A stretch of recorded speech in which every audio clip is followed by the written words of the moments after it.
Interaction onde-matière. Exercice numéro 1. On dispose d'une cuve à ondes remplie d'eau, d'une lame vibrante produisant une onde progressive plane, de longueur d'onde lambda, à la surface de la nappe d'eau. On réalise les expériences suivantes. Expérience numéro 1. L'onde traverse une fente F de largeur petit a, voire figure 1. Premièrement, de quel phénomène s'agit-il? Petit b. Donner la valeur de la longueur d'onde de part et d'autre de la fente. Conclure. Petit c. On déduire la célérité des ondes, sachant que la fréquence est n égale à 20 Hz. Deuxièmement, on augmente la longueur de la fente, f tel que a supérieur à lambda, schématiser l'aspect de la surface de l'eau au-delà de la fente f.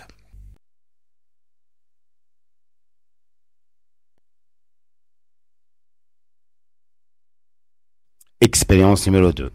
L'onde plane produite par la lame vibrante de longueur d'onde lambda rencontre un obstacle plan et subit une réflexion et donne lieu à une onde réfléchie de longueur d'onde lambda prime. Premièrement, petit a, tracé au point d'incidence I l'onde réfléchie, sachant que l'angle d'incidence est I égale à 30 degrés. Petit b, donner la valeur de la longueur d'onde lambda prime. Deuxièmement, préciser si l'onde réfléchie subit un changement de forme ou un changement de direction de propagation. Petit b, donner la valeur de l'angle de réflexion IR.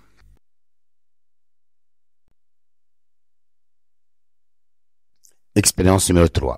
L'onde plane incidente arrive à la surface de séparation plane de deux milieux de propagation de célérité différentes. La célérité de l'onde est V1 égale à 0,4 m/s moins 1 dans le milieu 1 et V2 égale à 0,25 m/s moins 1 dans le milieu 2. On obtient la figure 3.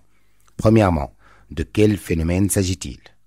Deuxièmement, décrire la surface de l'eau en éclairage stroboscopique dans le milieu 1, dans le milieu 2.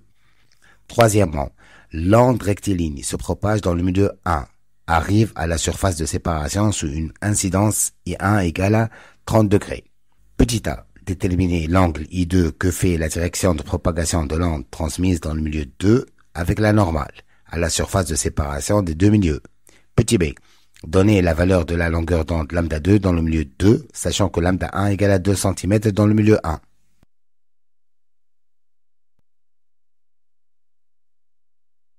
Quatrièmement, petit a. Dans le cas de la figure 4, schématiser à l'échelle 1/2 l'aspect de la surface de l'eau sans tenir compte de phénomènes de réflexion. De quel phénomène s'agit-il? Déterminer les lieux géométriques des points de la surface d'eau qui vibrent en opposition de phase avec la lame L.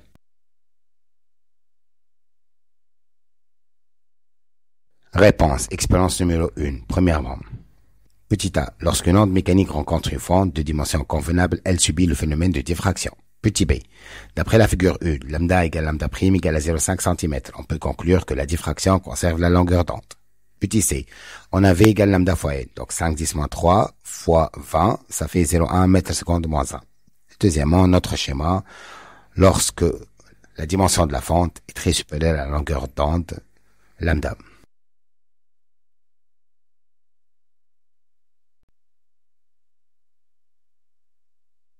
Expérience numéro 2, petit a. Donc on a tracé donc la normale qui doit être perpendiculaire à l'obstacle, au point d'incidence. Puis on a tracé donc le même angle pour tracer la direction de l'onde réfléchie. Puis on a tracé donc deux franges planes perpendiculaires à la nouvelle direction espacées de 1 cm. Petit b, on a le phénomène de réflexion conserve la longueur d'onde, donc lambda égale lambda prime égale à 1 cm. Deuxièmement, petit a, lorsqu'une onde mécanique rencontre un obstacle, elle subit le phénomène de réflexion, où il y a un changement de direction et conservation de la forme. Petit b, on a donc l'angle d'incidence égale à l'angle réfléchi, ou plutôt l'angle de réflexion égale à 30 degrés.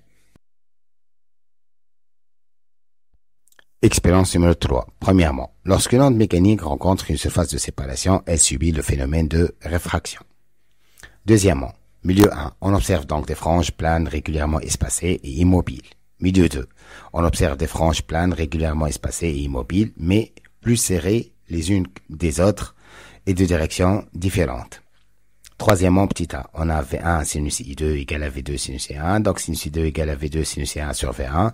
Ça fait 0,25 fois sinus 30 sur 0,4. Ça fait sinus I2 égale à 0,3125. Ça fait I2 égale à 18,2 degrés. Alors, petit b. Alors, lambda 1 sinus I2 égale à lambda 2 sinus I1. Donc, lambda 2 égale à lambda 1 fois sinus I2 sur sinus I1. Ça fait 0,025 mètres, 1,25 centimètres.